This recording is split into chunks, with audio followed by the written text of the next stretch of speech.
Okay, folks, I am live. I'm doing this is a new test setup. I'm doing a test setup. But what I have here for this test, and I've got the window open, so with this microphone, you're going to hear everything from the background. So if sirens go, they're going to go. I've got the classical music down to a very low level, whisper quiet. This mic may pick that up as well. We'll see. So this is the fifth column, a podcast, and they did an interview. This is a condensed, this is a short version of it, 3 days ago with Maggie Haberman.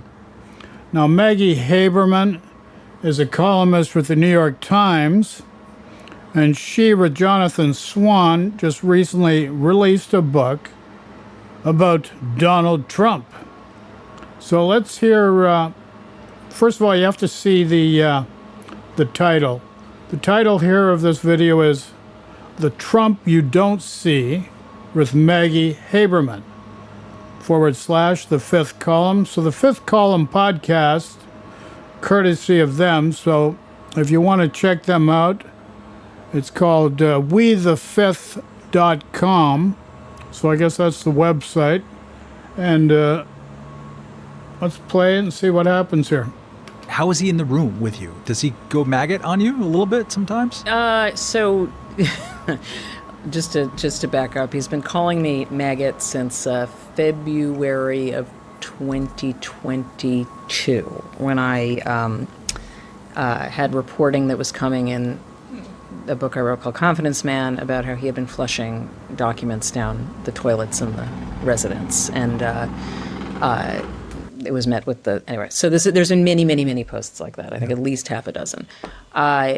Jonathan and I have not actually spent a ton of time in this kind of a setting with him in this term. We've been, reporters at the pool with him. We've been at press conferences with him.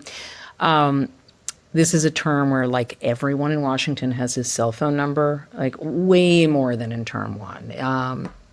For what we do, we don't have, there has been news that has come out of people making those kind of phone calls. For us, he just controls the conversation, inevitably. It's a 2.5-minute discussion. It reminds me of, like, how he was at the New York tabloids, which was he turns himself into a commodity and then he ends up just sort of being the master of the competition between news outlets. For what we do, we're not going to get what we need by having a conversation for 2.5 minutes that he controls. So we hadn't really spent a ton of time with him, and we hadn't really talked to him very much one-on-one this term. It is true historically that he does not like one-on-one interpersonal direct confrontation. And so we had been asking for this interview since I think it was since January. And, our reporting was wrapping up, January of this year. Our reporting was wrapping up, and we were getting nowhere through the press office. And everybody around Trump kept telling him, don't do this interview, don't do this interview.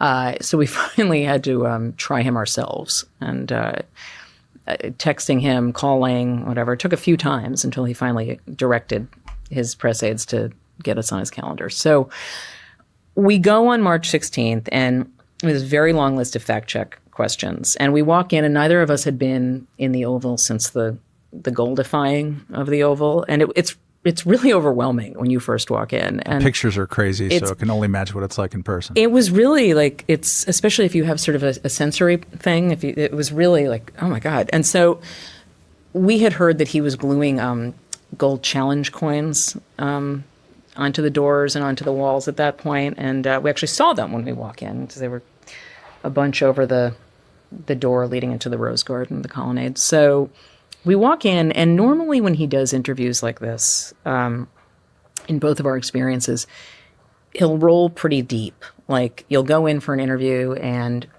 there'll be like 7 aides on this side of his, and then another 7. I remember an interview in 2017 where, like, the VP and Reince Priebus, then the chief of staff, walked in the middle. Gary Cohn was there for some reason. It was it's like a cast.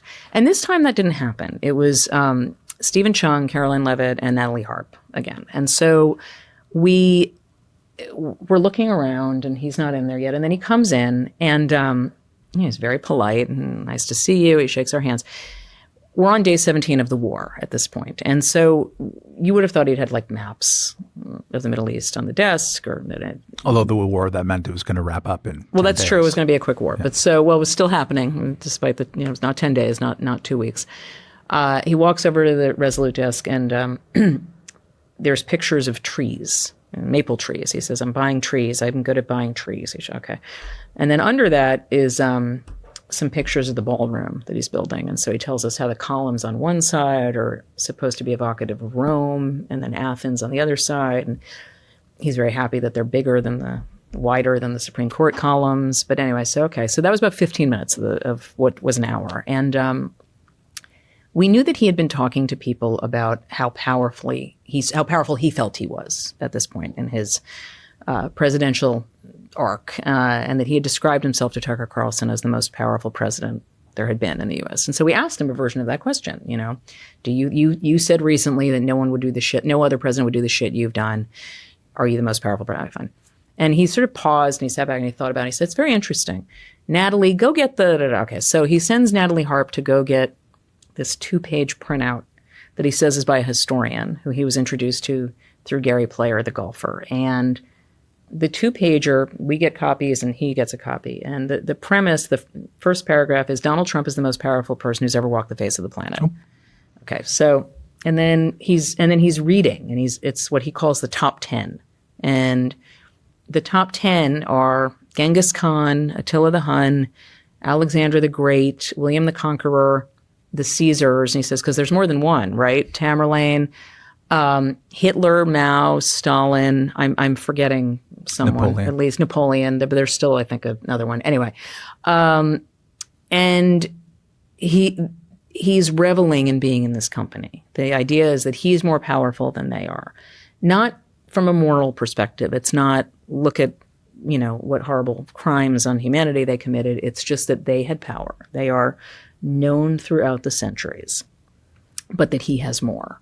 And then the other piece of this analysis was that we were supposed to understand that unlike some of these people, he has greater reach. He's got the reach of the U.S. military. He's got the reach of comms. He's got the reach of airplanes. He starts talking about planes. They didn't have airplanes back then, but that he's willing to use his power. And, the whole point of the most powerful person ever to breathe a breath aside, a lot of this was our premise, which was that he was expanding power and seeing how much power he could amass and how radically he had remade the U.S. presidency. The punchline was that it wasn't really a historian. It was Gary Player's caddy and business partner and associate. But nonetheless, it was a pretty remarkable moment. And Jonathan and I have both interviewed Trump a lot, as you said, and talked to him a lot. And this was, I think, the most memorable conversation either of us had with him. Maybe not for Jonathan as much as the eyebrows, but it was pretty standout. And then at the very end, to your question about the attacks, he's perfectly happy. We're asking him questions about Letitia James, the New York Attorney General, who had brought the civil suit against him. I asked him why he calls her peekaboo when he had this weird answer that's in the book. We asked him about, I do my own signings. And then when we were leaving, he looks at me and he says, I know you're going to be critical, but people are tired of your bullshit. I'm paraphrasing. Bullshit was a quote. You've been writing bad things about me for years, and essentially I win every fucking time. Isn't it time you tell the truth? And we said, thank you, and hope you read the book. Think you'll find it's an accurate rendering of your presidency. And then we left, and I have to tell you, his heart didn't really seem in it when he was doing this. It felt like he was doing it, frankly, partly for Stephen Chung's benefit.